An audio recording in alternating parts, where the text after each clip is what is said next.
La Noël divine peut être chaque jour.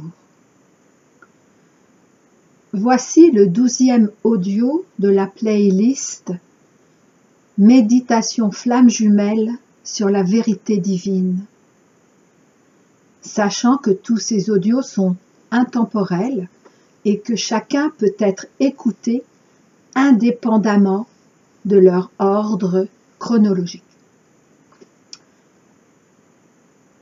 Je vais vous partager de très courts extraits de mes livres concernant précisément cette notion de la fête de Noël si mal comprise.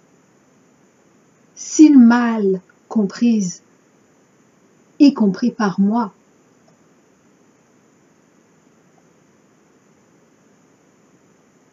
Il y aura 3 parties. Première partie.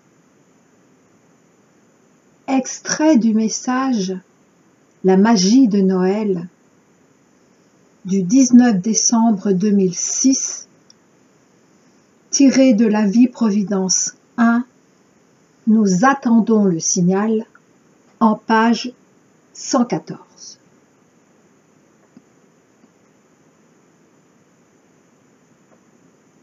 Qu'est-ce qui peut faire en fait la magie de Noël? Un cadeau, le plus beau des cadeaux, la neige, la plus belle des neiges, l'amour, tout simplement. Alors, quelques oranges, en lieu et place de cet exhibitionnisme de jouets et de jeux pour des enfants en manque d'amour, suffirait amplement, soit pour dire « je t'aime », soit pour ne pas davantage pouvoir combler leur manque. Vous n'êtes même plus capable de penser Noël sans faire ou recevoir des cadeaux. Faire la fête, c'est quoi pour vous? Faire, n'est-ce pas tout le problème? Votre présence ne vous suffit plus? La présence de l'autre ne vous suffit pas? Qu'avez-vous encore à combler, tel le tonneau des Danaïdes? Un seul colmatage est possible, l'amour. Une seule réponse est possible, l'amour. Alors, quand vous faites des cadeaux, faites-le déjà à vous-même en vous donnant tout l'amour que vous êtes capable de recevoir et donnez tout l'amour que vous êtes capable de donner à l'autre. Alors, pourquoi attendre Noël pour le faire? L'amour se donne-t-il ou se reçoit-il sur commande? La magie de Noël peut être toute l'année et vous n'avez pas besoin. Vous n'avez plus besoin que l'on vous dise quoi faire, quoi penser, quoi acheter, quoi offrir, quoi recevoir. Je sais bien, mes très chers enfants, qu'il est difficile de dire non à ses parents, à sa belle famille, qui ont organisé un réveillon. Mais sachez ce que vous faites. Faites-le en pleine conscience, et non plus comme des automates. Combien parmi vous trouvent ces fêtes nostalgiques? Un comble, quand on y pense vraiment. L'anniversaire d'un de mes envoyés devrait être pure joie, pur amour, pur bonheur, et que l'on soit croyant dans votre sens à vous, ou non, qu'importe. Noël ne peut être évité, car on en parle dans toutes les chaumières, sur toutes les télévisions du monde. Alors, décidez d'en faire une joie véritable, et cela sera une joie véritable. Si vous le souhaitez vraiment, alors profitez-en pour vous réunir au nom de la vie, et certainement pas au nom de la consommation disproportionnée, et passez outre l'ambiance un peu mélancolique actuellement, car tout ce qui est annoncé est en route, et celui qui vient, ne cesse de venir, encore et encore, en votre cœur. Et en soi, fêter Noël n'est pas mal. Sachez simplement ce que vous désirez vraiment, et vous l'obtiendrez. Amen. C'était donc un extrait d'un message de 2006. Incroyable, n'est-ce pas? Deuxième partie, extrait du message christique de Noël du 22 décembre 2006, tiré de la Vie Providence 1, page 119.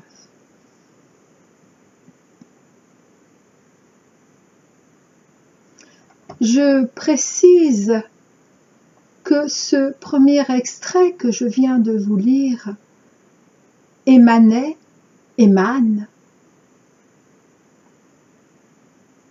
du Père éternel.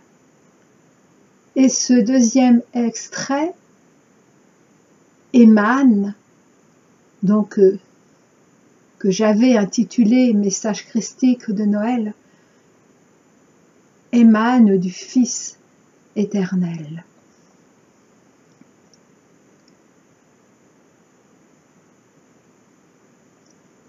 Noël ne correspond pas à une date, mais à un événement qui est le rappel de votre véritable nature. Vous prenez date, rien de plus, rien de moins. Ne célébrez pas ce rappel comme un hommage à ma personne, mais comme un hommage à la partie christique en vous, quel que soit le nom que vous lui donniez, suivant vos différentes traditions. Personne ne vous a demandé un culte de ma personne, mais bien une révérence que je vous renvoie de votre véritable nature et que vous vous permettez de recevoir également. En vérité, je vous le dis, honorez qui vous êtes, sans jugement et sans vouloir être ni bien faire ceci ou cela. Tous, vous êtes ce que vous êtes, et chacun de vous a fait ses choix, que nous tous, ici, honorons. Les Écritures et la parole du Père s'accomplissent, et les peurs remontent. Vous avez fait un pas définitif en avant, et vous vous demandez si vous n'êtes pas en plein milieu d'un précipice. Vous cherchez encore à vous accrocher à une nature qui est seulement ce que vous avez cru que vous étiez. Nous, de la fraternité blanche et dorée, sommes au seuil de votre monde. Au seuil. Il ne suffit que d'une pensée. Les voiles sont de plus en plus fins. Levez les yeux et écoutez le cœur sacré en vous qui palpite. Sentez cette vibration battre dans vos cellules. qui est celle de la respiration de l'univers, la respiration incarnée par le Christ éternel. Bien-aimés de la nouvelle terre, voici que vous êtes témoins de la résurrection de votre monde, qui est aussi votre résurrection. Voyez comme les sépulcres blanchis sortent de leur misère spirituelle et prennent enfin les couleurs de l'arc-en-ciel. Voyez comme la vérité est demandée et réclamée partout dans le monde. Voyez comme les injustices et les inégalités sont sur toutes les chaînes de vos médias. Voyez comme les affaires de votre monde apparaissent au grand jour. Voyez comme chacun de vous rétablit l'alignement et comment la terre le lui renvoie.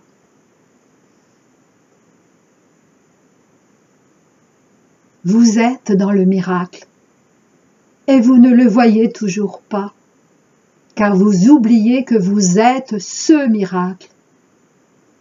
Vous avez encore peur de vous voir ainsi, comme une bénédiction que vous vous êtes faite à vous-même et à tous vos frères, quelles que soient vos conditions de vie. Voilà le message de Noël. Voilà les bénédictions que vous vous apportez et que votre monde vous montre dès à présent. Ne soyez pas dans l'attente. Ne soyez pas dans le jugement de ceux qui soi-disant feraient bien et de ceux qui soi-disant seraient en fonction de vos seules références.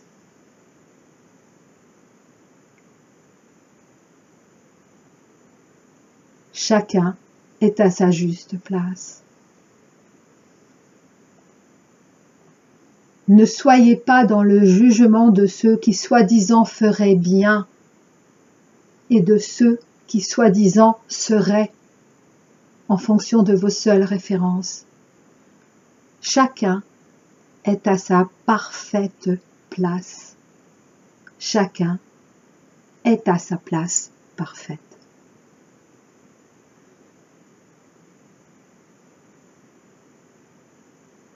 C'était donc également un extrait d'un message de 2006. Tellement d'actualité, n'est-ce pas? Pour terminer, en ma troisième partie, quelques extraits du message. L'esprit de Noël est le vœu réalisé de votre vérité d'enfant.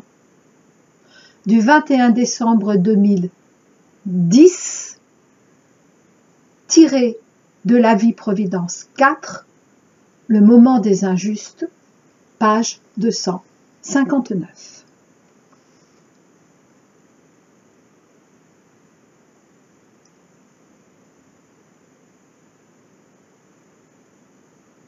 Et là,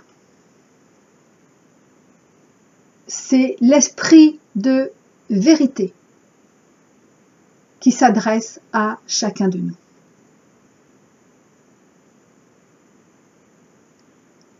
L'esprit de Noël est à la fois enfant de l'esprit de vérité et donc enfant de l'étoile de vérité et enfant de votre propre création divine en l'humain. L'esprit de Noël annonce le mystère de l'incarnation. Le mystère de l'incarnation humaine, mais également celui de l'incarnation divine. Et parce que le divin est vérité, le mystère est aussi le mystère de l'incarnation de la vérité. Mystère d'incarnation de vérité. Les gens vont croire un mensonge plutôt que la véracité, parce qu'ils croient que cela pourrait être justement une vérité et qu'ils ne veulent pas de la vérité. Pire,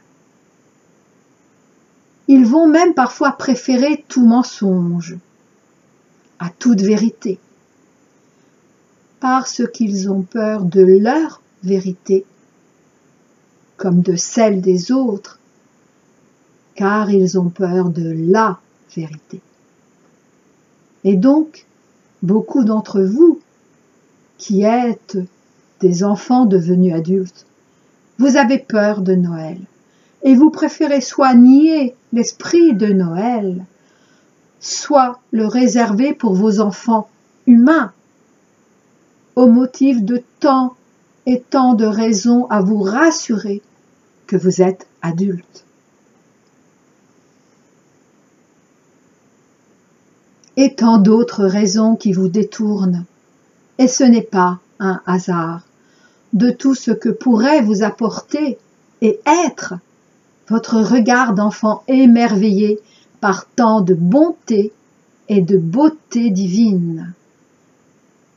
Et, bien évidemment, pas uniquement par ces cadeaux matériels censés représenter le cadeau divin, car, à l'origine, tous les cadeaux matérialisés, mais de plus en plus nombreux en votre période actuelle, étaient seulement, en toute simplicité, la représentation manifestée et symbolisée du cadeau originel de la vie en vous. Voilà ce qu'est l'esprit de Noël. Noël, fête païenne. Oui, fête païenne. Et alors? Noël, fête chrétienne. Oui. Et alors? Alors quelle importance, si ce n'est encore pour votre dualité de vrai, de faux, de j'ai raison, tu as tort, de guerre, de paix, etc. Et vous vous étonnez toujours qu'il y ait la guerre en vos pays, sur votre terre, au nom même de la paix, au nom de Noël, au nom de la paix de Noël. Ne comprenez-vous pas que votre paganisme, comme le paganisme ancien, n'est pas signification systématique d'un rejet de Dieu, mais une autre vision de Dieu, y compris celle qui semble nier Dieu comme son existence. En outre, tous les païens de vos anciens temps, comme de vos temps actuels, seraient-ils pour cela, et à cause de cela, rejetés par Dieu? Comment pouvez-vous encore penser que l'amour divin puisse être conditionnel, et ce, d'une quelconque manière? Cela est un mystère pour moi, un mystère humain, bien sûr. Et là, je me souviens,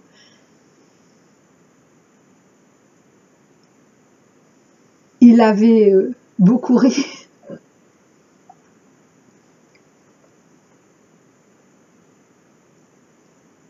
L'esprit divin avait beaucoup ri. Et puis moi aussi un peu. Je reprends. Moi, esprit de Noël, je suis l'esprit de l'enfant divin, du Père divin et de la Mère divine. L'enfant du Père et de la Mère, incarné en l'esprit de votre enfant humain. Comment pourrais-je dès lors ne pas être? Comment pourriez-vous dès lors me nier ou me renier, sans nier l'enfant divin en vous, sans dénier l'esprit de l'enfant, sans renier l'enfant humain en vous? Et ce, que cet enfant divin humain soit tout tous vos enfants intérieurs, comme tous vos enfants extérieurs. Et que cet enfant soit celui que vous avez été, que cet enfant soit celui que vous serez.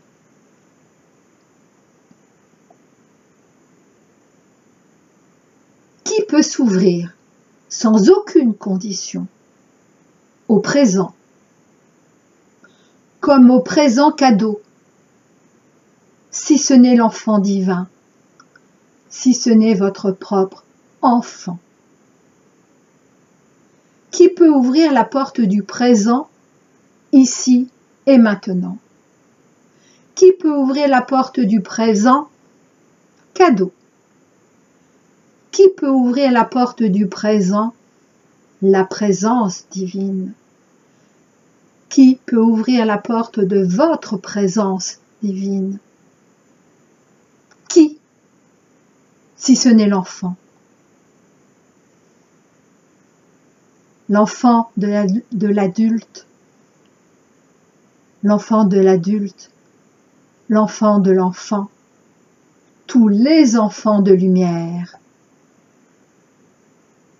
Alors, la Mère éternelle, par la voix de l'Esprit de vérité, par ma voix de l'Esprit de Noël, s'adresse à chacun de vous, enfants du présent éternel, enfants du don d'éternité de la vie, enfants du divin, pour vous demander d'ouvrir la porte, votre propre porte d'éternité d'enfant divin.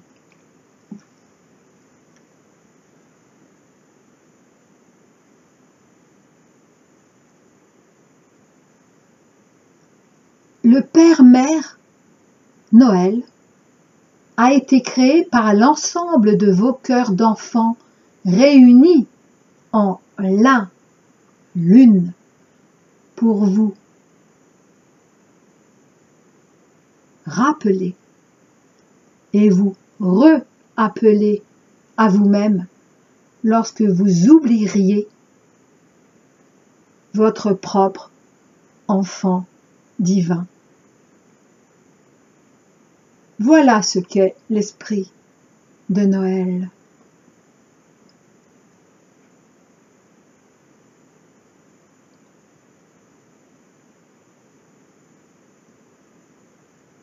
Si vous ne redevenez des petits enfants, vous n'entrerez pas dans le royaume des cieux, vous a dit un des illustres porteurs de l'enfant divin que fut Jésus en Christ et Marie-Madeleine en Christ dans l'un, l'une.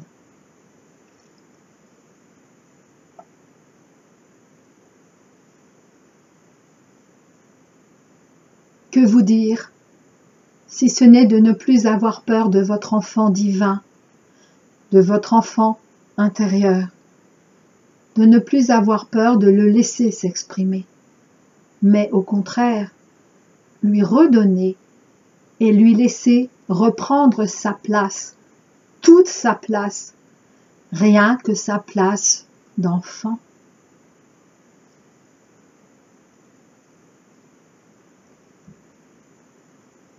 N'oubliez pas, n'oubliez plus que la réalisation vivante est inhérente à l'esprit, et donc également à l'esprit de l'enfant vérité, qu'est aussi l'esprit de Noël, et que Noël peut être chaque jour, parce que Noël est chaque jour, parce que l'esprit de Noël est en chaque jour.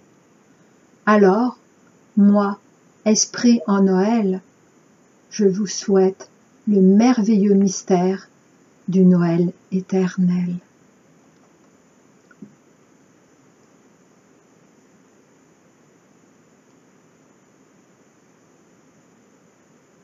Moi, Elisabeth, je vais juste conclure en nous rappelant que notre enfant intérieur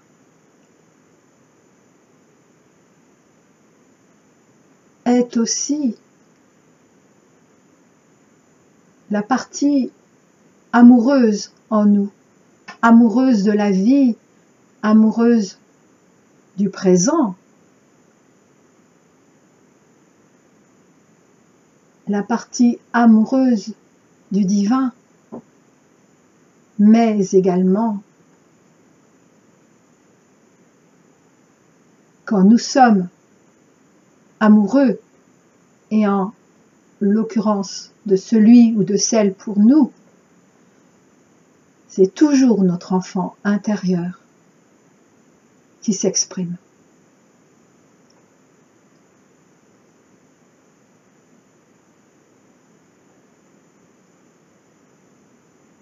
Et quand le couple extérieur est accompli,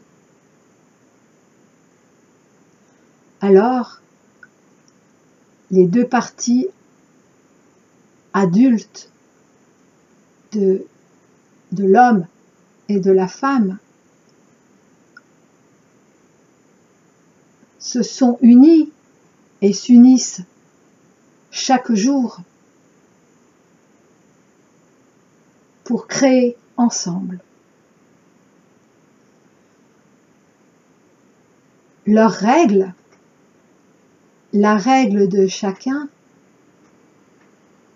chacune,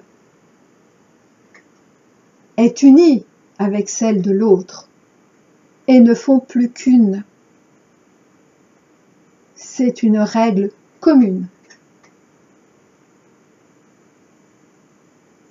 La même vision de l'amour, de la vie, du divin. Et leurs deux enfants intérieurs, que font-ils? Eh bien, ils jouent. Ils jouent ensemble. N'oublions pas que lorsque nous sommes amoureux, cette joie que nous ressentons, au bas mot, cette joie, c'est toujours nos deux enfants intérieurs.